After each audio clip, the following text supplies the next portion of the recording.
Sağ ol. Alper indikten sonra ilk yapacağın iş tepesinden iyiyim anonsu geçmek. Tamam hocam, indim, gayet iyi, her şey yolunda. Okey, geliyorum.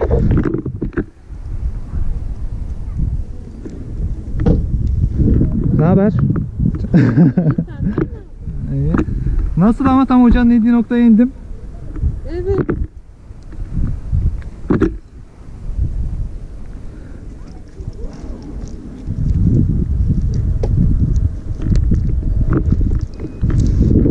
Uçurayım mı seni?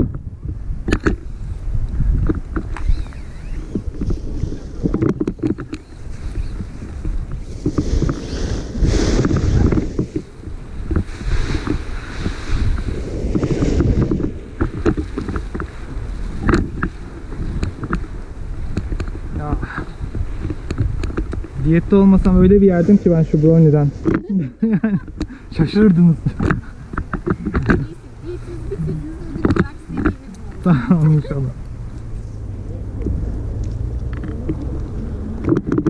Aa, kamera çalışıyor.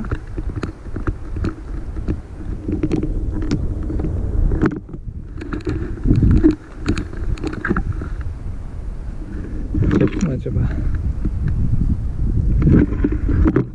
Sarayım mı? Alamadım. Açık telsiz varsa kapatalım arkadaşlar.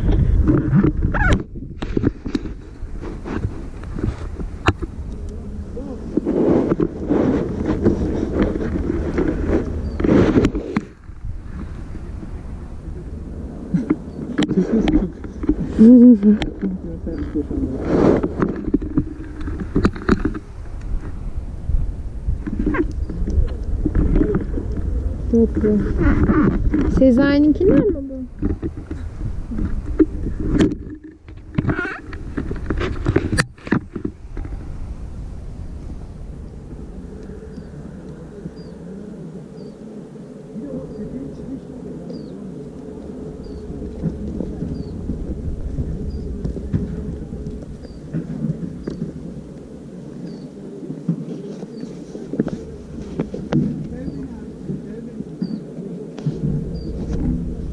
Peki hocam, siz başlıyor musunuz paraşüte? Evet. Ha, bayağı çok güzel. Ondan sonra kanat alacağım. Dur bakalım inşallah. Bütün buralarda. Görüşürüz. Biz aslında Ali Hocam'ın yoğunluğundan bir türlü başlayamadık. Hep böyle bir... Hep onun bir şeyleri çıktı falan. Böyle bir ötelendi. Bir iki çalıştık. Sonra ara girdi işte. Ben her fırsatta gelmeye çalışıyorum ama Evet. dediğim gibi ya onda bir şeyler oluyor. Ya bir de ben sağlıkçı olunca benim hafta içi biraz problem yani. Çok yoğunum ben. Ancak hafta sonu onun da izin yoktu, problem oluyordu. Şimdi izin çıktı, artık hafta sonları çalışırız, daha hızlı ilerler süreç. Evet, tamam, doğru.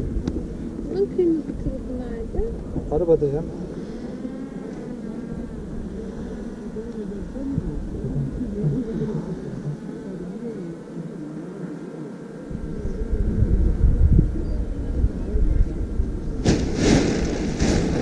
Gelseydi.